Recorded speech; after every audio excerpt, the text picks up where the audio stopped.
Hello, good morning and a very warm welcome to Newsline, live from the Newsfirst studios here in Dawson Street in Colombo. Joining me this morning is Bandana Jayasekara. Are you well today, Bandana? How are you? Still recovering. Still recovering. The public and we have missed you. Every time you're off from the show, we get calls from the public asking if we've got rid of you. I wonder why. And also joining us is President's Council Manohara De Silva. Good morning and thank you for being on the show. Good morning. Thank you for inviting me. And also joining us is adding a bit of colour and flavour this morning is Naushalya Rajapaksa, the Sri Lanka's youth delegate to the United Nations. Very good morning, Naushalya. Very good morning, sir. And thank you for being on our show. Pleasure is all mine. It's a treat to have you here. Tell me, what do you do? Why this delegate? What do you do at the UN? So I think, for us, I think it's a fantastic opportunity that young people get to represent Sri Lanka at the United Nations. Okay. And back there, our mission was to deliver the National Youth Statement at the Third Committee of the General Assembly. Yeah. Myself and Mr. Tilina Panduwawela was selected. Yeah. And we had to work with the mission as well as we had to attend events at the United Nations headquarters. That right. was pretty much. And how did you achieve this? How did you ask just your friends or? No, I didn't. Actually, in preparing the National Youth Statement, the National Youth Services Council supported us immensely. And in fact, we had to travel all around Sri Lanka, covering all the 9 provinces, speaking to young people from all the youth federation clubs. So I think that was actually very helpful for us to prepare a fantastic National Youth Statement. On a scale, 1, 2, 3 downwards, what was the most important matter that the youth of Sri Lanka were concerned about? I think, in my opinion, number 1 would be employability, number 2 would be language barriers, and number 3 would be mental health. This is your opinion, but was this reflected in your... Yes, definitely, everywhere. Right. So language is the barrier. Yes. Would you agree with the statement that it's far better to have English as the medium of instruction right across the island?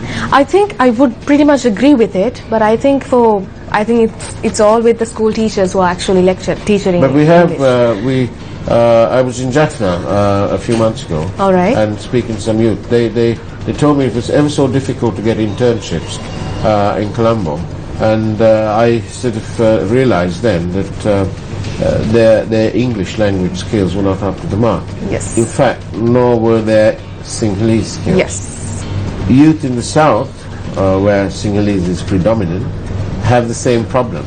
They're well versed in Sinhalese, and so when we approach people in Colombo, corporates, they say that language is the problem. Yes. For us, it's good to be trilingual. Former late President Abdul Kalam came and launched it trilingual. Mm-hmm. I think Sri Lanka should be trilingual. Now I've learned Tamil till grade 8, right. Which I was very happy. But then they scrapped it. I'm sure you had it the same. Indeed. So this is what. So we should really be trilingual. It helps, the language. It does. Definitely. And certainly when it comes to employability. Manohara, what about in court? What is the language of choice in court? Well, in the superior courts of record, it's English mostly. Right. Of course, you are free to talk in any language that you wish. Yeah. But in the lower courts, often it's the Sinhala or Tamil. Right. In the north and east, it's Tamil and the other. I see. But lawyers, of course, often address in English, but the recording is done in But there is another language, isn't there, in this country? It's called parliamentary language. And also unparliamentary language. So the youth, they have these issues about employability. Yes. Well, what's this what have you all found? What's this government doing to address that issue? I think in terms of employability, I think this government's focus is a lot on skill development. In fact, I think Sri Lanka is the country that put forth the Skills Day resolution, which recognizes the World Youth Skills Day, July 15th every year. So I think as a country, we should be very proud about it.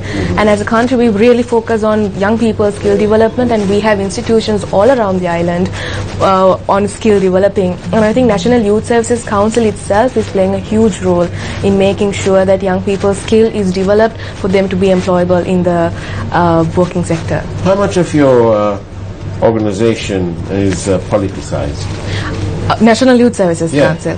Well, I wouldn't know how to comment on that, but in speaking about the process in which how we got selected, I would say that for the first time, Faraz, we had representatives from the civil societies, private sector in the interview panel. So I think that itself goes to show the transparency of the whole system. And during the final rounds itself, the public was invited to come see the final 8 people who have got selected speak. So I think transparency was assured in almost all the stages.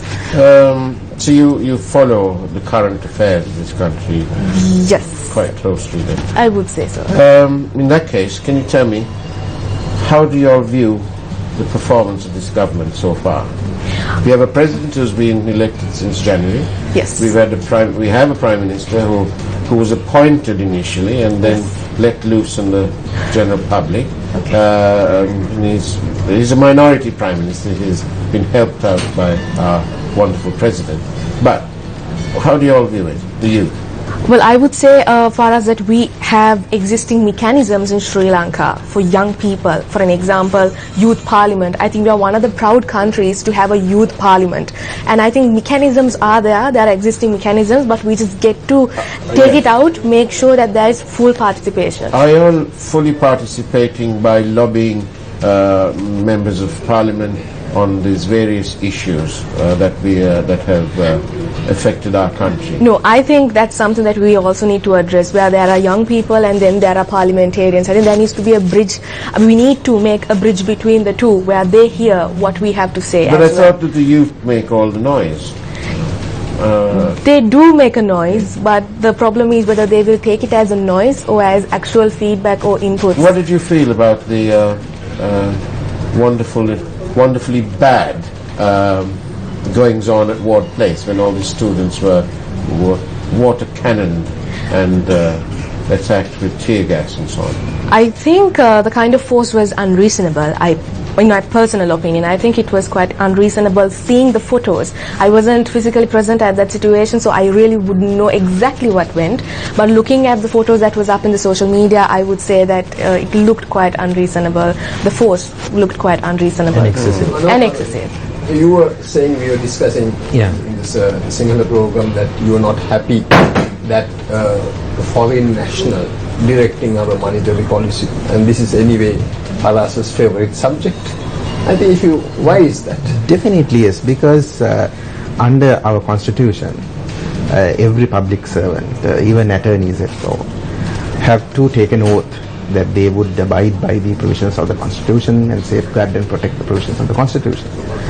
Now we have in the central bank, its leader, the governor of the central bank, is a foreigner who has not taken that oath. Therefore, he is not bound to follow the provisions of the constitution. Now, it's amazing that a country can have a person who decides on policy matters, especially with regard to financial policy, a foreigner who has absolutely no connection with this country. Do you think his loyalty is merely to his paycheck? Definitely. But he was born and bred in Sri Lanka, so he was educated here. There may be other people who are born and bred here, but the question is the loyalty towards, as at present, has he declared his loyalty towards this country? That's the question. If he's holding high office, especially a post like the governor of the central bank, shouldn't he be a person who has some loyalty to this country? If he's not a citizen of this country, certainly there is no reason for him to be loyal to this country. That is why he has chosen not to be a citizen of this country. Is it insufficient that our dear Prime Minister is satisfied, apparently satisfied, of Mr. Mahendran's loyalty? Yeah, it appears so. The question is, I can see that the Prime Minister is satisfied, and that's a mistake that we have made. That is the unfortunate thing. Now, what I mean that Faraz, that report was, there was a committee appointed by all, I'm sure must be your friends, the legal. There were 3 lawyers who were appointed. That's right. Now, what happened? As a lawyer, what do you think? Well, With marvelous English. yeah. No, the question is what has happened to that report. Now, the governor of the central bank was Swept called under the carpet. We find people being called to the FCID. There is a special presidential commission of inquiry looking into major or what they call mega frauds. Yeah. But the biggest fraud is not being investigated. That's right. Just to put it in perspective, the central bank bond scandal, so-called scandal, has cost this country, you, the people, in excess of 80 billion rupees.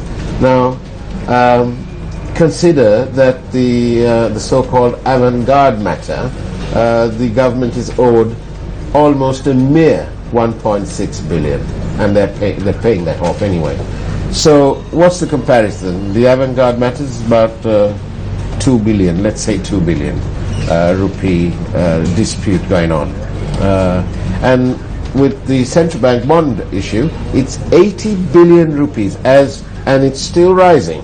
Do you know, while you're going to work, while you're watching? Why is it? Because it's the bond has been, the term is for 30 years. So whether we like it or not, the central bank is forced to pay that interest for the next 30 years. And as the former deputy governor, Vijay Wardner, said on our show the other day, the government can put a stop to this by retiring the bond early. But he has his views, and they need to have a surplus of funds to do that. And the Prime Minister is displaying absolute, it's almost like Asperger's syndrome. He has no empathy to the losses the people are incurring day in and day out whilst they're watching this program. Just remember that you're paying, and tomorrow you'll pay, and you'll pay for the next 30 years. And so this government, people you've elected to Parliament, are doing nothing about it. Manar, is there any way that there could be any legal remedy or legal action can be taken on this? Well, I suppose the Attorney General should take some action, and I think the government should take the initiative in doing so, because after all, this government came on a platform of good governance. So I can't see good governance functioning. Actually, I'd go to say that they came on a highway of good governance, because Mahinda Rajapaksa had caused many highways to be installed all around the country. But then again, that's the highway robbery in this country, because this Prime Minister and his party assured the Republic that there was a lot of fraud and corruption and wastage in the awarding of those contracts. They even ventured to say that these contracts were actually only 10% work related and 90% commission related. And yet the same government who made that statement, the same people, went ahead and awarded the same contract to the same company which they sort of refer to in their manifesto. And they think that the people are mentally retarded? I doubt it. The people aren't, but the people are watching, and they're helped by channels such as this. We are, as you say, what are we? The opposition. Opposition. Right, the real opposition. We are the real opposition. We were then, we are now. Does it make a real difference that this government is a minority government, that it is not a majority elected government? Definitely, because I think we are in a mess because of this issue. The President has a different set of policies, the Prime Minister has a different set of policies. I don't think so. For instance, even we were talking about this governance issue. Even the President wanted the governor removed after this scandal. But nothing happened. So if what the President wants cannot happen in this country, then... The Prime Minister, Bandula, it appears to me, I don't know about you and now Shalia and everybody else, but the Prime Minister to me appears to be obstinate and stuck in the mud. And he simply apparently won't be moved. He has promised us an investigation into all the bonds. So it's almost like he is clutching on the coattails of Mahinda Rajapaksa and Ajit Niwad Cabral. He's trying his best to bring them down, but not addressing what can be addressed now. Precisely. Because 10 years of bonds is a lot of things. People are forgetting that the war was funded and the war was won, and these things cost money. But what can the people do? Should we all be writing to members of parliament? What should we do? What can we do? I think at the next opportunity they should throw them out. We'll have to wait nearly 4.5 years for that. Yeah, that's the problem that we are facing. That's why it's necessary for the people to take the correct choice at the correct time. And now, Shalia, you're in trouble with us this morning as well. Because why aren't the youth doing anything about this? Why are you not lobbying your members of parliament? And you all have got these smart things called these smartphones. You can sit there and email and WhatsApp and Viber and so on. Why aren't you all doing this? I think young people are playing a major role on social media. For us, it's just we are playing a major role back in social media. Now, Shalia, I'm going to give you a few seconds to gather your thoughts, because it's that time in the morning where we need to take a break. Stay tuned. We'll be right back.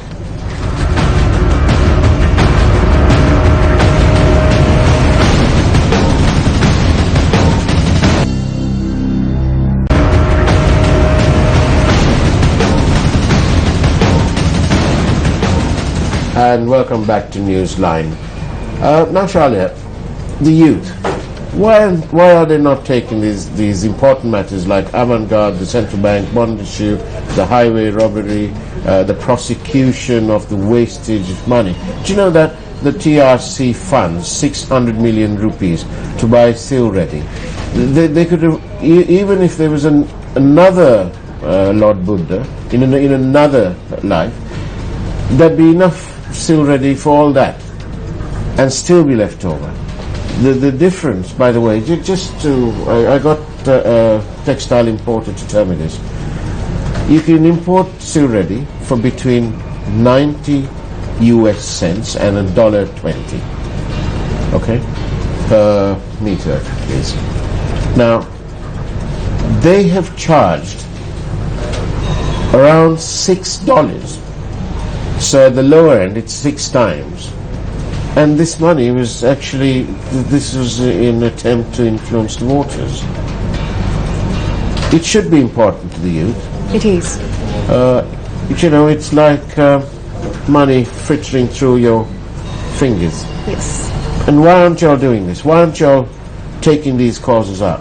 No, I think young people are taking this up, but I think it's quite limited to on social media. I think on social media is full of young people with their opinions and how they're actually fighting to get this throughout. But I think there isn't any mechanism even in the Sri Lankan system itself where the public opinion is taken into account inside the parliament. That these parliamentarians need to really take into account the public opinion, be it either through social media, be it through media and so forth. So young people are voicing it out, but there's no way that it could be heard. It can be. If you plod hard enough, it'll get But the question is, Paras, whether they'll actually want to hear it, whether they would actually want to take it into account. It doesn't matter. You can inundate them with emails.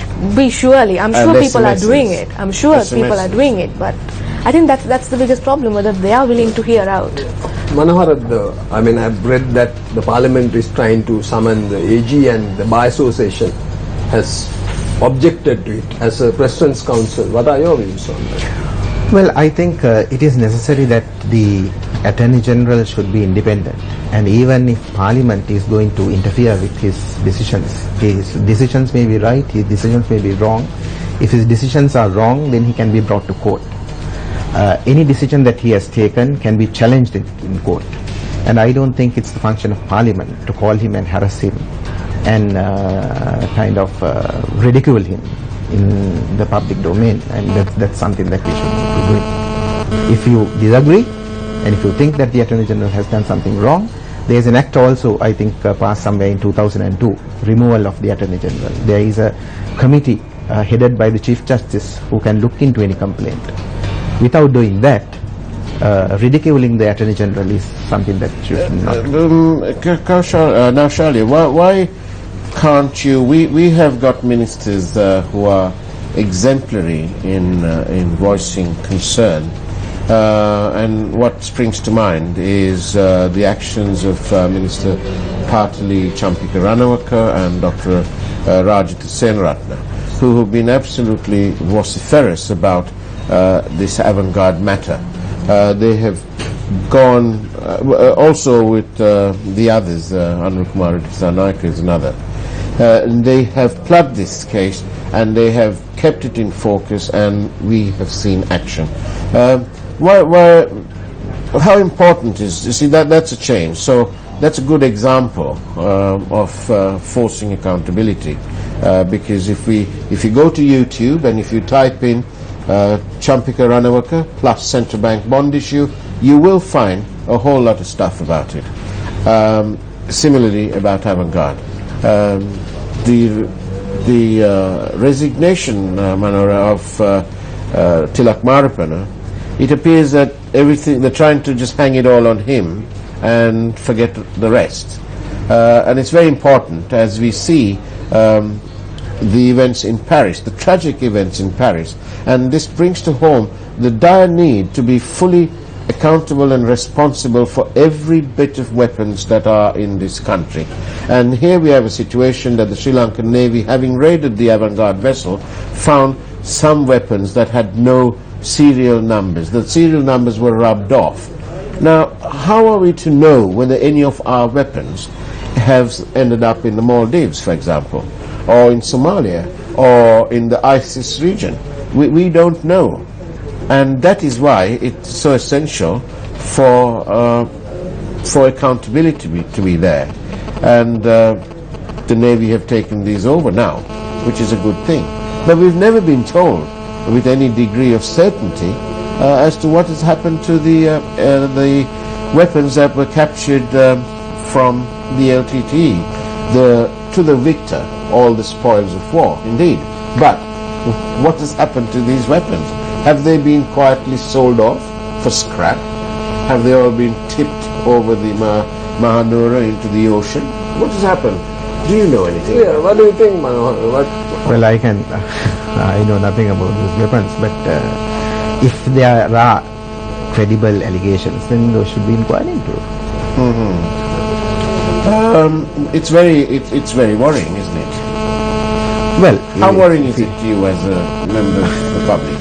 Well, I don't know whether anything is missing, whether it's still with the government or where it is, we don't know. So, I mean, it's I don't think it's fair for me to comment without knowing the facts. Yes. But aren't you very happy now that you can travel from A to B, knowing that perhaps only God or an errant driver will get in your way from getting from A to B, and not the possibility of a bomb going off? How long will that stay with us is the other question, because I can see that we are going in the wrong direction. We are going to do away with the Prevention of Terrorism Act. We are trying to do away with the Public Security Ordinance. So whether we have that luxury any longer is a question that we need to give serious thought to. I can see the country is going in the wrong direction. But again, have we got to live forever and ever with these conspiracy theories? Sri Lanka is full of conspiracy theories. They were always worried about some agents or some sort. I think it's time, have we got to... Well, it would be foolish to just ignore the dangers that is to come. We have to be cautious. This is a country that has suffered for 30 long years, and if we are not cautious in our dealings, I think it's absolute foolishness.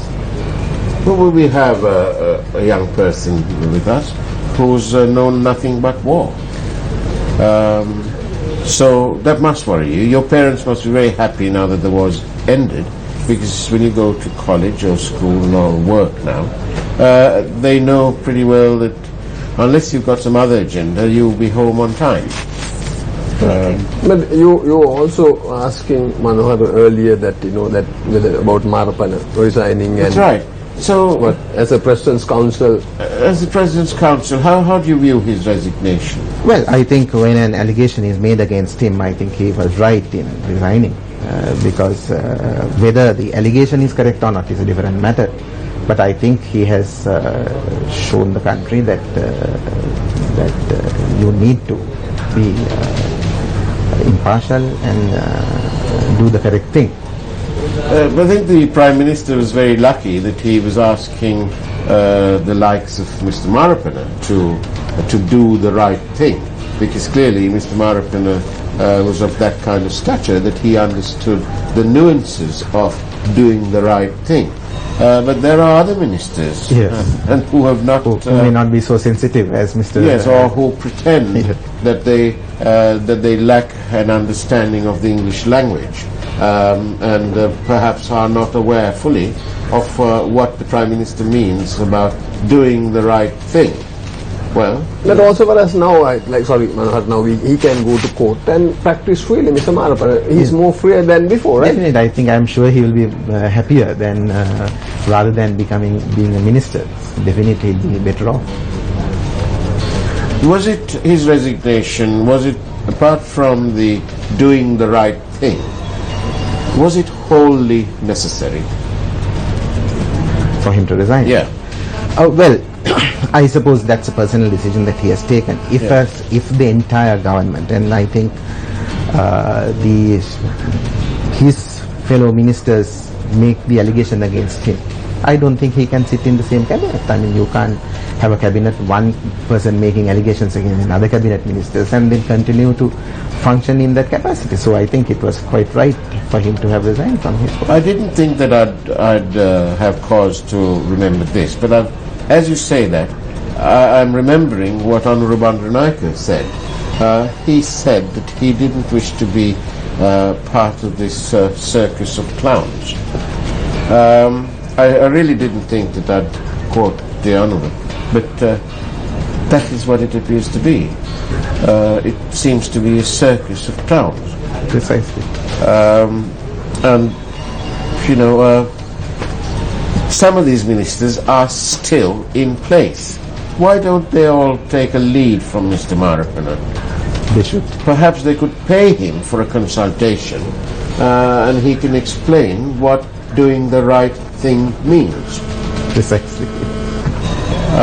Well, we hope, Naushadia, that as you represent the youth of Sri Lanka, along with your colleague Tilina Panduwala, who's not here today, that you will reflect the true feelings and aspirations of the youth of this country, because obviously they are the future. We hope that you will take these important issues on. And thank you very much for being on our show this morning. Welcome, and thank you so much for inviting me as well. It's a great pleasure. It's all ours. Manora, thank you very much for being here on the show. Thank you so much. And Bandula, thank you. I hope that you continue on your recovery. But just a little thought for the day. For every reaction, there is an equal and opposite reaction. And social media reaction too, overreaction. On that note, I shall wish you a very good morning. Take care and God bless.